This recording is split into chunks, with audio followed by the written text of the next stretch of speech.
Where do the reports come from? Did you get an initial? One PodVader. That's football. Every angle of the NFL covered. All that kind of stuff, I get it. This, no question about it, is Next Fan Up. We're going to unleash hell here in December. Hello and welcome back to your division previews here on the Next Fan Up podcast. Hey everybody, PodVader. And we're having a lot of fun going through all these teams. The NFC East today, and there was no way I could do the NFC East without at least some representation of the NFC East. You know, I mean, Neil's a regular. He's a Redskins super fan. Kevin, he's our Cowboy super fan. And, James, our Eagles super fan. James is here. Hello, James. Hey, Pod. Look, if you're going to do an NFC East podcast, it's best to have the most sane member of this division present. Not the overly eccentric or the wildly whimsical or the completely insane. I was going to pick out who amongst the remaining three representatives those monikers represent. Completely insane is 100% Jared. Whimsical is got to be Neil. And the other one, that only leaves Kevin for your other descriptions. The NFC East, you guys like to call it the NFC Beast. I like to call it the NFC Least. I don't see it as I don't see it as the least this particular season. I think we didn't mention it during our AFC East preview, which if you've missed, you can go back and listen to wherever great podcasts are heard. Apple, Spotify, Google, Pandora. That is definitely the least division. This is going to be a fairly competitive division with the exception of one team that's been getting a lot of smoke, and I don't get it. I don't know why people think this team's going to be much better than last year. I see them just being as bad as last year. I didn't see them make that many improvements, and that is the team that I have picked for, I should mention before I jump into this, this is a game-by-game prediction. I do this every season. If you've missed any of our previous prediction shows, like I just mentioned, go back and listen to them. I've picked the winner and loser of every single game this season. And this season, I've added lock wins and lock losses.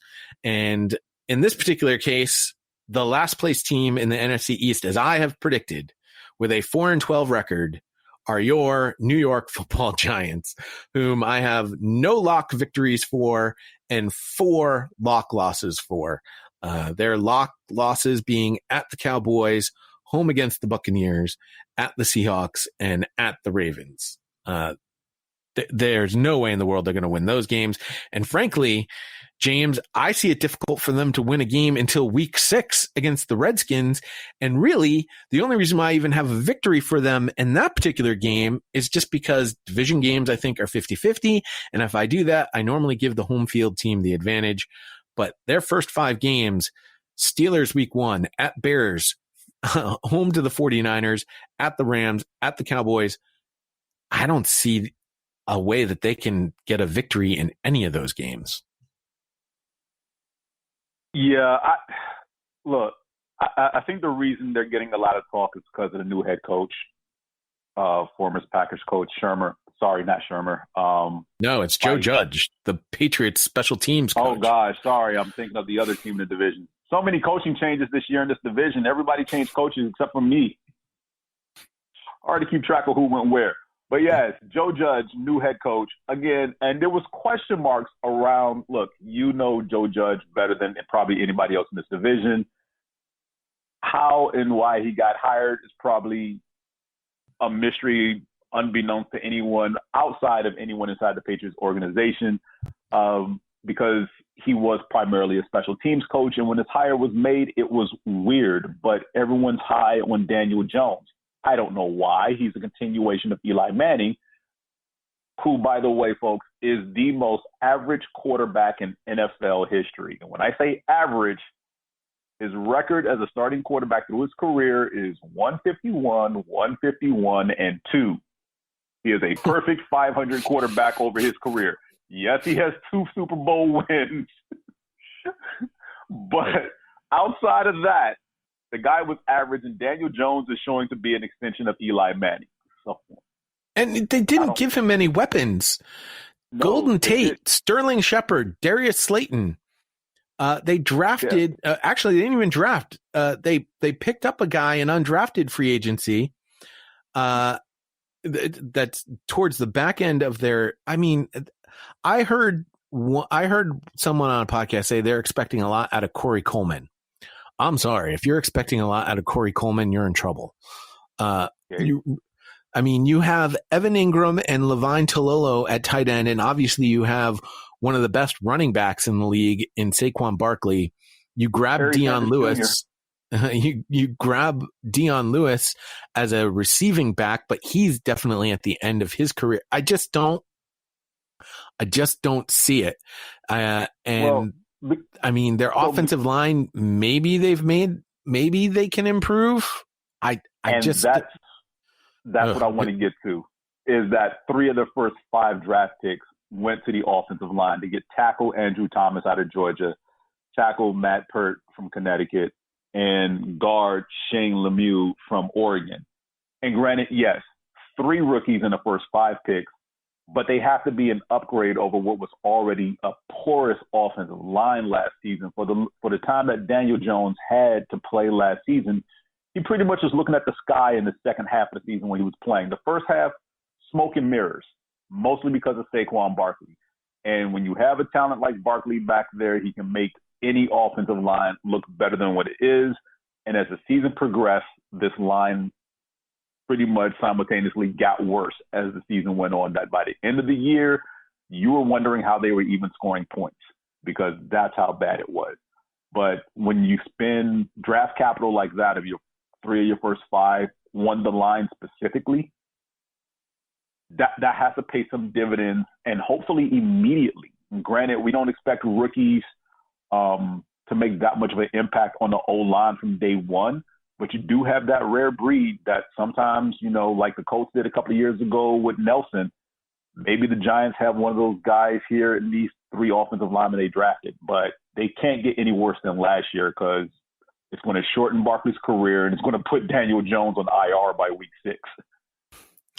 I don't see any real improvement on the offensive side of the ball, and on the defensive side of the ball, most of their draft capital and most of the guys that they brought in from an undrafted free agent standpoint are all on the defensive side, but they're all at the back end of their roster. And I just, Leonard Williams, Dalvin Tomlinson, Dexter Lawrence, Kyler Fackrell, David Mayo, Blake Martinez, Lorenzo Carter. Their front 7 isn't exactly scaring me. There's definitely some stronger players in there, and there's a chance, but I mean, they got to get to the quarterback, because their secondary is DeAndre Baker, James Bradbury, Jabril Peppers, Julian Love. And Xavier McKinney, they drafted in the 2nd round. I just don't see where the strength of this team is, other than Saquon Barkley, and Saquon needs to have an offensive line. It's just everything to me. They've got puzzle pieces, but they don't have a puzzle, if that makes sense, James. Yeah, it was pretty much like they stumbled into a box that had a couple of pieces, and they have no idea what the picture's supposed to look like, because the puzzle is supposedly 500 pieces, and they have 4. So, I mean, other people might have faith in the New York Giants. I do not, and I'm sure Crazy Jared has a much different opinion about this. But that start of the season is going to be rough for them. As I've predicted, 5 straight losses, and they're going to end in a similar fashion with 5 straight losses at the Seahawks week 13. Cardinals coming to town, Browns coming to town, at the Ravens, and then the Cowboys at the end of the season. Maybe they get a win out of the Cowboys, because the Cowboys have locked up a playoff spot at that point. I don't see very many areas for victories. I have them beating the Redskins at home, and that's because it's a division game and it's at home. I have them pulling off a victory at the Eagles. You guys, in some weird sense, always flip-flop which team wins. Like, the away team almost always wins your games, which I always swept them last year. I always find that odd. And then I have them beating the Bengals, whom spoiler alert, if we haven't already played this preview, the Bengals are one of the worst teams in the league still. They're just bad. But Joe Burrow. Joe Burrow is a rookie quarterback. That's all. Don't tell Cincinnati that. Do you have anything else you want to say about the Giants? Because I'm pretty much done talking about it. Let's talk about a team that's going to lose a bunch of games. No, nothing else to say here. This next team, I actually think might be a little underrated, even by my standards. And actually, when I first went through and did their win losses, I had them with a worse record, and then it changed. My son and I have been playing a Madden tournament, so I'm getting to learn all these new rosters as we're playing every team against each other. And I think a team with a very underrated, no-name type defense that will finish third in this particular division are your Washington Redskins. And I say your just because, that's what you say. Yeah. Look, just because I grew up in D.C. doesn't make them mine. I know they're not yours. But their defensive line, Montez Sweat, Daron Payne, Jonathan Allen, Matt Ioannidis, Ryan Kerrigan, Chase Young in the linebacking core, Thomas Davis in the linebacking core, John Bostic in the linebacking core. Their front seven is strong. Yeah, and it doesn't help that Rivera, defensive specialist coach, is the new head coach in Washington. He's definitely going to shake some things up and get something out of this front seven. We all knew Chase Young was going to be that can't-miss draft pick that Washington was definitely going to take, even though teams were trying to trade up to get him. Washington wasn't listening. They had to do something because last year this defense was sixth in the league as far as allowing points at 28 per game. So reinvigorating the pass rush with some youth, and Montez Sweat wasn't consistent last year as a rookie. He gets some rotational time in, some key third down plays. He could see his numbers take a little jump up to gain more consistency in the rotation. Well, I think we can blame Old Spice for that. They're trying to take Sweat out of the game. But they do have some great pass rushers there. Ryan Kerrigan, who I'm glad missed one of the games last season against my squad. If Chase Young turns into is even 50% of the hype, he's going to be a problem. And, this is going to be an offensive line that if they can hold together for a number of years will be very fearful for other teams. Now, if we want to talk about a weakness on this defense, it's definitely in the secondary. And your corners are all average type, good corners. Fabian Moreau, Ronald Darby, Aaron Colvin, Kendall Fuller being the best out of that bunch, with Landon Collins as your strong safety. And then you have Sean Davis currently listed as your starting free safety. So there's definitely, if that front seven doesn't get to the quarterback, the secondary is going to have to do work. And that's probably where the weakness lies on this defensive squad. Yeah, and I can speak to Ronald Darby, a bit of health issues ever since leaving Buffalo a couple of years ago to play in Philly. Couldn't really stay healthy. Hasn't played a full 16-game season since he left Buffalo. Health issues aside, is at best okay man-to-man cover corner, but can be fooled with a speed guy or double move consistently, and therein lies my problem. If it's a bigger average speed guy, he can be physical, pretty much disrupt the timing, break up passes and everything. But you get a guy that's nothing but speed that can run circles around the DB, and Darby is just heels in sand, basically. He's not going anywhere. So Ron Rivera is the new head coach in Washington, and we've been talking about the way that the virus has impacted everything with this NFL season. And this is one of those areas where you have a new head coach installing his system. You have a second-year quarterback who's now got to learn a new system. But is he the guy, or is it the guy they brought in who already knows Ron Rivera's system, Kyle Allen, Is he going to be the guy? Because quite honestly, is there that big a difference between Dwayne Haskins and Kyle Allen? And then the wild card here, James, is Alex Smith is healthy enough to play the game of football. Now, if you have not watched the ESPN 360 piece on Alex Smith and his leg, first, make sure you're not eating while you watch it. Oh, yeah. And second, it is an amazing piece of medical brilliance that they saved this man's leg. The only thing I will say is while you're out there enjoying your summer barbecue and you eat a chicken leg, after you take the first couple of bites off that chicken leg, that was Alex Smith's leg at one point. Just to give you that visual. And they showed it in the piece. Didn't need that. Which, by the way, I apologize to you all if you were eating right now and I just put that image in your head. But Alex Smith has fully recovered from that. And if not for a virus, he would be out there playing the game of football with his teammates. Alex Smith is a big wild card in this. I think Alex Smith could honestly end up taking over the starting role if they don't trade him or let him go in some sort of salary cap management situation. The quarterback position, though, is definitely a huge question mark here for the Washington Redskins.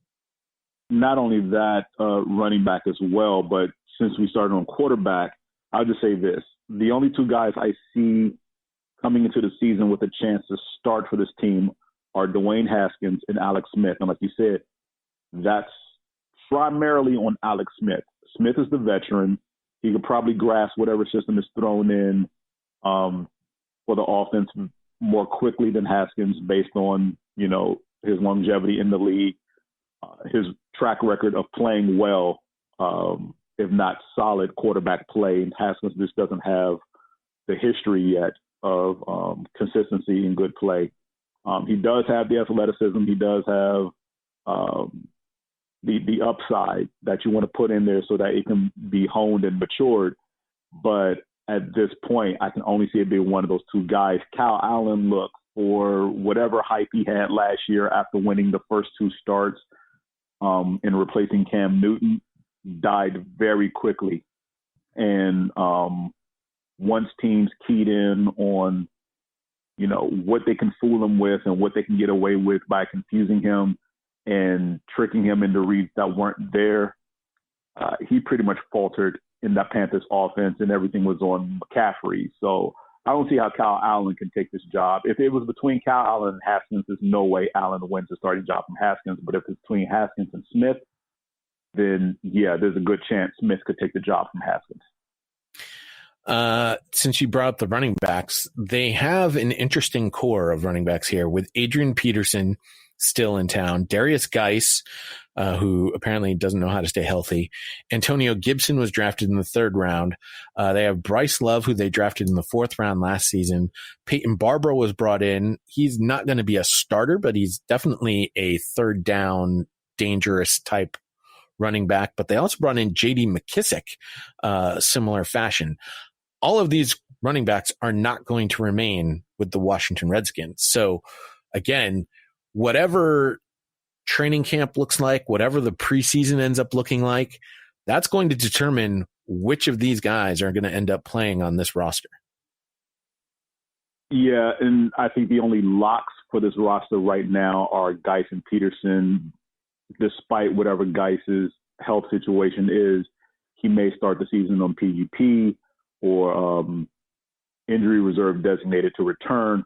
I truly feel bad for Geis because this is a kid highly touted coming out of LSU, and rookie season blows his ACL.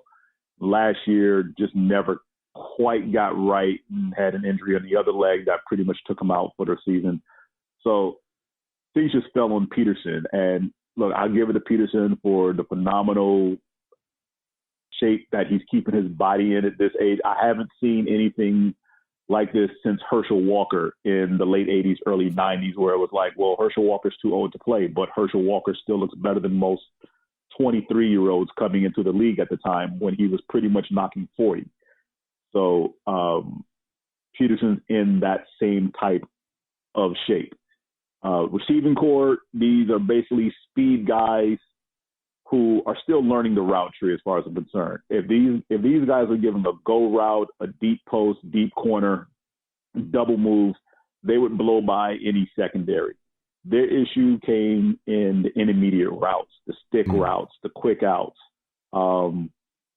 They're running because their speed is their benefit. You have to start with McLaurin, who's obviously the fastest receiver that they have in this entire bunch. Sims Jr., Harmon, solid guys as well. But again, those intermediate routes, those digs, nod routes, those choice routes where they have to find the spot in the zones, that's where this core suffers. But once they figured that out and they did develop a chemistry with Haskins, which is why I think Haskins wins the job over Allen as opposed to Smith. Once they figure out those intermediate routes and how to run them properly so that they can consistently get open, this is going to be a dangerous offense. I'm glad you skipped over Cody Latimer, who's a guy who's never lived up to his potential.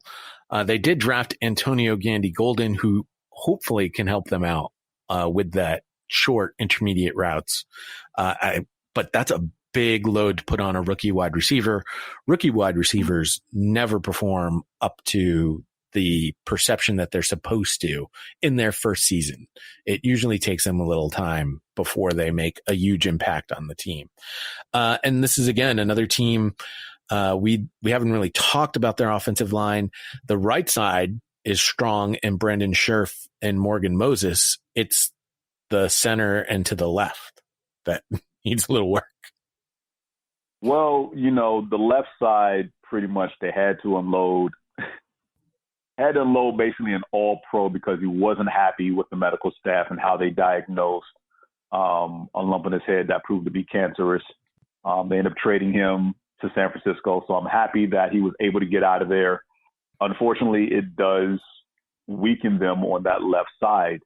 And from what I see here, Jerron Christian Sr. and Wes Schweizer, your tackle and guard respectively on that left side, with Chase Rouillet as the starting center. This is going to be a learning curve for these guys, no matter how they run the offense. They're going to have to gel quickly because out the gate, they got the Eagles week 1. And, we pretty much run 8-9 guys throughout the entire game consistently at offenses. So while they're gassed in the second half, we still have guys who are relatively fresh coming after them. And if they don't fix that between now and whenever week 1 starts, it's going to be a long season because teams are going to, pick in on those weaknesses and figure out how they can confuse that side of the line, especially with some in-tackle stunts. I have the Redskins at 6-10, no lock victories, 2 lock losses, week 4 against the Ravens, and then week 13 at the Steelers. I don't think the Redskins can win those games. The Cowboys, arguably the strongest team on their schedule, maybe the 49ers. But the Cowboys are a division rival. And so those are always 50-50 games. And I know I mentioned that I normally do 50-50 with the teams, but I do have the Redskins sweeping your Eagles. Honestly, I don't know why I did that. Maybe it's just because those games are split between week 1 and week 17. But, yeah, that's an oversight on my part. I mean, again, it's a 50-50 game. So, I mean, it could go either way there. But I'm going to give the Redskins the win at home, and then, your team's going to fall off at the end of the season. Oh, gee, thanks. Back into the playoffs. just so much love here. Well, it's time to give your team some love because I've got your team finishing second in the division, and it's probably that loss to the Redskins that made the difference between second and first in this particular division. I have you finishing at 10-6, but here's the other thing: I have 0 lock wins for your team and 0 lock losses. I don't feel very confident about your Eagles in either way, and that honestly makes me worried in a season when I said I think everybody's going to go 8-8. Yeah, and look, after the draft, and I lost my mind over the first-round pick and scratched my head over the second-round pick, and then started waiting for us to sign free agents, which didn't happen. I've availed myself to basically a 10-win season at worst, hopefully. Still competing to win this division with the Cowboys. I will get to them shortly, but I have my own opinions about, what's going on with them. My team didn't really do much. Yeah, drafting Jalen Hurts in the second round of the draft does pretty much solidify anything happening to Carson Wentz should he miss a game or 3 or 4. Because last year was the first time he played all 16 games since his rookie season. Wasn't always great, wasn't always pretty, but the fact that he played all 16 games, step in the right direction. Starting there, I don't care about Nate Sudfeld. I don't care about any weird names being thrown out about who we can sign as a potential backup. I am happy with Jalen Hurts as the number 2. It's a job he should be able to easily wrestle away from Nate Sudfeld, mainly because of his ability to run our offense, considering that's all he ran in college, which is read option. And he will actually take the option part of that read option and run the football, something Carson Wentz doesn't do anymore. I wish he would more frequently, but he also has a problem getting down and sliding and getting out of bounds and how he dives. And, that Super Bowl season was cut short for him in L.A. But that said, I'm happy with the quarterback situation right now. Running back, I'm not worried about that. Miles Sanders will take over the starting job. He'll split time with Boston Scott and Corey Clement mostly. If anybody else makes the roster, cool, that's probably special teams. I know media sources are high on Elijah Holyfield. Maybe, maybe not. There are a couple other guys who will be in that mix. I know it's just a name, but again, the name is why they're high on him. That's about it.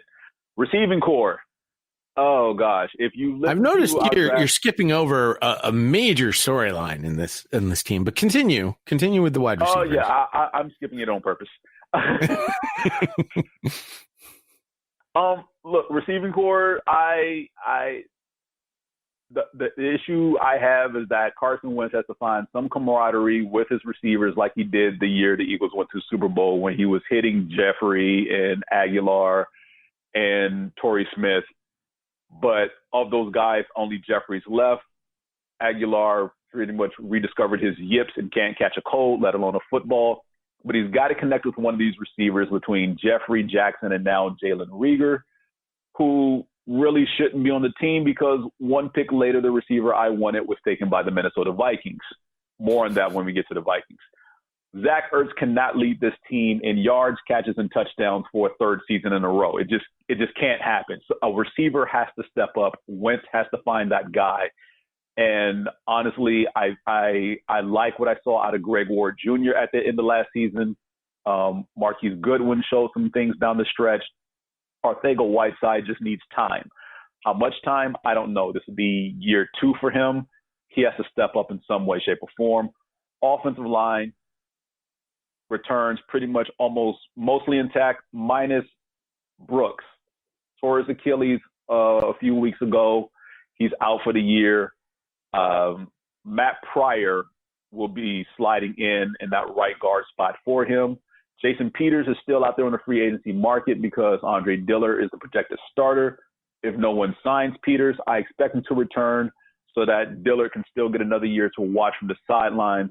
Seumalo, Kelsey, Johnson, arguably some of the best at their respective positions. I'll tell you, by the way, Madden loves your backup tackle, Prince Tega wanna go. Yeah, and that's the thing. We always have depth. And this rookie out of Auburn, saw some tape on him during the draft process. I like what I'm seeing. The scary thing is that if he can push Dillard out of that starting spot, because if he develops the way people are expecting him to, Dillard, there might be some concern there. Again, Dillard was like the touted tackle in last year's draft, but couldn't find his way on the field after Peters got hurt. and that was concerning. But the one thing this team always has is depth on the offensive line.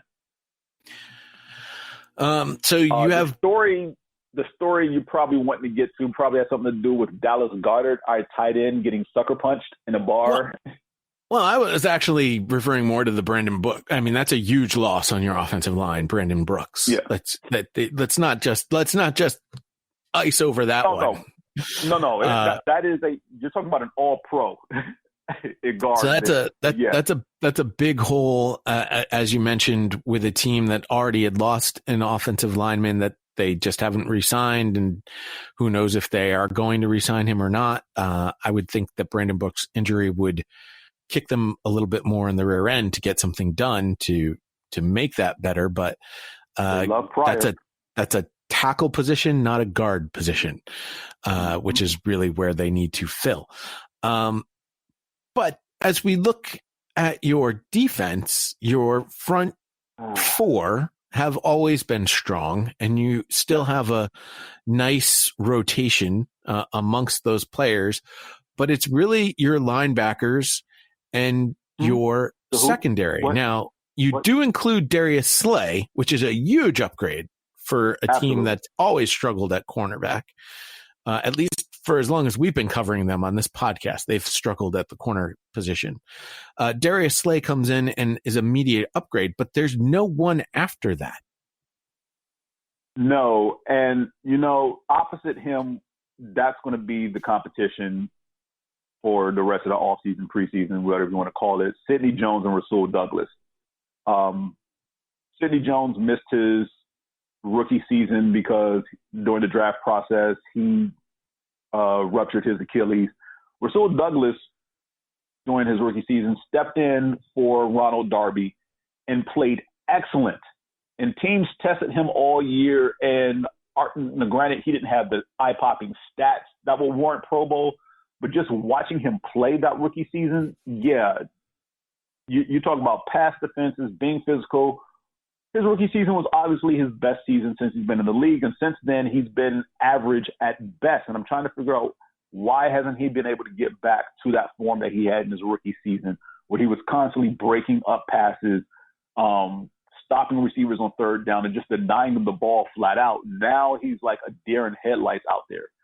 Sidney Jones can't stay healthy, and it's always a knee, calf, quad, something in his legs is always hobbling him in week one and always lingers on for the remainder of the season. It happened last year and it happened a year before that.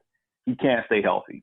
I don't even have him projected as a starter right now. The corners are going to be Slay and Douglas starting, if I have my say-so in it.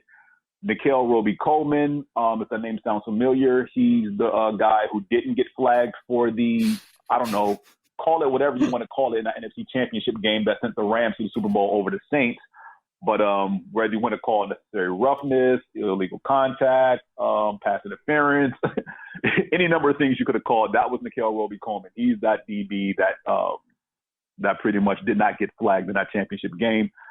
He's a solid nickel corner, but I do expect Schwartz to do some shifting around when we do go into a nickel sub package. Jalen Mills moves to safety and trust me, this void will never be filled. Malcolm Jenkins left because he wanted more money, or he wanted money above the rate that the Eagles were giving him. He goes back to New Orleans. That's going to be a huge, devastating loss to us in the secondary. Rodney McLeod returns, but again, he has an issue with health as well. My issue with Mills, and in case you haven't heard this before, horrible cornerback, very horrible. I don't know how he plays at safety, but it can't be worse than how he played corner. It really can't. And he'll see more of the field. Hopefully he's able to read what's going on and get to where the ball is. Do I expect him to make the eye-popping plays within the box the same way Malcolm Jenkins did? No. But I also don't expect him to get beat consistently now that he's actually able to see what's going on in front of him and can stop things happening in the deep half of the field. I still don't have high hopes. So I do think that there's work to be done with this secondary. It is still a weak spot. Slay will pretty much shut down one half of the field, if you will. But that's all I got. As I mentioned, I have you guys at 10-6, no lock victories, no lock losses. And actually, as I'm looking at the way that I've predicted your season to go, it's a very strange one with you lose week 1 at the Redskins. I've mentioned division games. I'm usually going to give the home team the advantage in that particular situation. Then you host the Rams and the Bengals. Then you're at the 49ers, and that's your second loss. For whatever reason, you guys, I mentioned earlier with the Giants, the Eagles and Giants tend to swap who wins the home game, and it's usually the away team. And then I have you on this stretch from week 8, which starts in November, through week 15, where you will go undefeated with 7 straight victories, and then ending your season with the 2 losses, which unfortunately will knock you out of winning the division at Cowboys and then home to the Redskins. I have a feeling, though, if you go on a 7-game winning streak like that, it's going to take a major injury for you to fall off there and back into the playoffs. I think if at any point in the season we end on a 7-game win streak, the conference is in trouble. So let's talk about the team I've predicted as the winner of this division. 1 game better than the Eagles, and that is the Cowboys at 11-5. Dak Prescott has signed his franchise tender, so he is going to play for at least 1 year on the franchise tag for the Dallas Cowboys. That I don't think was ever in any question. We'll see. At the time of this recording, there was talks that they're still maybe trying to work out a long-term deal. They still have a little bit of a time, but who knows? And honestly, it doesn't really matter because he's going to play this season, and that's all we're really focused on in this particular exercise. The Cowboys, I've got them at 11-5 with 2 lock victories, but no lock losses. Quite honestly, I think the Cowboys are a strong team this season to contend with, and a lot of that has to do with the new triplets in Dak Prescott, Amari Cooper, and Ezekiel Elliott. Yeah, it's a group you can get behind as far as doing great things on offense.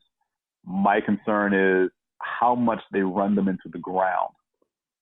If you remember that pivotal game last year was a Week 16, Cowboys at Eagles, crucial 4th and 1 play, and Elliott came off the field.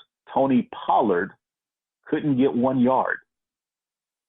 So how often these guys are on the field together is one thing.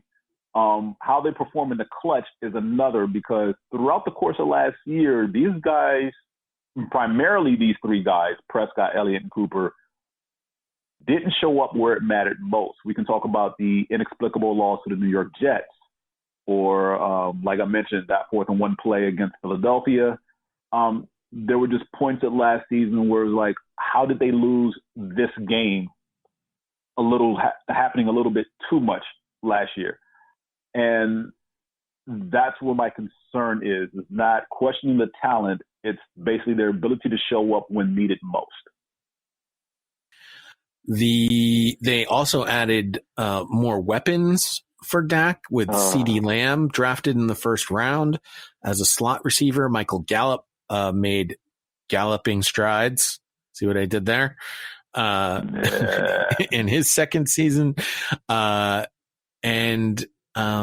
Their wide receiving core looked strong. It's really the tight end position. I know Kevin is a big Blake Jarwin fan. So we'll have to see if Blake Jarwin makes some moves. And their offensive line, while not as great as it once was, is still extremely strong, with Tyron Smith, Connor Williams making up the left side, Joe Looney at center, Zach Martin, and Lyle Collins on the right side. And center is going to be the issue there. Well, and they did draft Tyler Biadasz, whom I like to call Tyler Badass, a strong rookie center out of Wisconsin. Yeah. And again, like I said, center is going to be a problem there. Again, there are some.